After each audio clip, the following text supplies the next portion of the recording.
What are you doing? I'm a newspaper analyst and I want to do an experiment to test whether a certain cigarette brand is less likely to cause heart disease than normal cigarettes. How do you plan on doing that?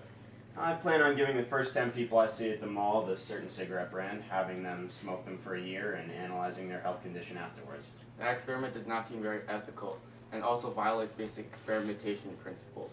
When you're designing an experiment, you not only have to make sure the conditions for experimentation are met, but also that data ethics are followed. Let me teach you how to design an experiment. The three basic principles for designing experiments are control, random assignment, and replication. Control is necessary for lurking variables that might affect the response.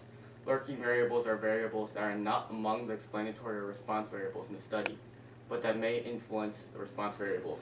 Take, for example, the association between the number of firefighters and the amount of damage. Serious of fire is an example of a lurking variable that affects both the number of firefighters and the amount of damage. Be sure to use a comparative design and ensure that the only systematic difference between the groups is the treatment administered. In your experiment, there is no basis of comparison to your 10 subjects and several lurking variables, such as how often these subjects smoke, can affect your results. Make sure you have a control group as well. Random assignment is another important principle of experimental design. Using personal chance to design experimental units, or in your case, subjects, to treatments. This helps create roughly equivalent groups of subjects by balancing the effects of lurking variables that aren't controlled on the treatment groups. Choosing the first 10 people you see at a mall is a random assignment. Lastly, to have replication, make sure you use enough experimental units in each group so that any differences in the effects of the treatments between the groups can be distinguished. 10 people certainly isn't enough to draw a conclusion about the effects of a particular brand of cigarette.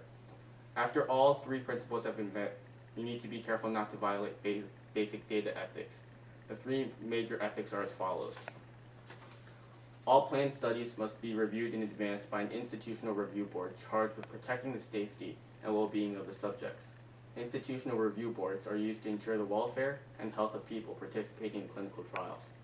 Giving people cigarettes could increase their risk of developing diseases. All individuals who are subjects in the study must give their informed consent before data are collected. You need to ensure that the subjects you choose agree to be a part of the experiment. All individual data must be kept confidential. Only statistical summaries for groups of subjects may be made public. I suggest you do an observational study. Talk to Matt. He's an expert on studies. Hello, I'm here to help. How's it going, boss? Pretty good. Alright, so check it. An observational study can be a good substitute for an experiment, as it has many benefits. They can be much quicker to carry out, more cost-effective than an experiment, and have no trouble with either ethicality or experimental conditions. An observational study is simply just a reflection of data by a person or outside party in the attempt to draw a comparison and relationship between two variables. It is different from an experiment as the researcher would not have to assign subjects to groups or administer any kind of treatment. There are two types of observational studies, prospective and retrospective. A prospective study is when the researcher would examine data that is occurring, like monitoring the health records of a smoker as they go on with their lives. A retrospective study is when the researcher would look back or examine data that has already existing. This could be in the form of files, charts, studies, graphs, articles, etc.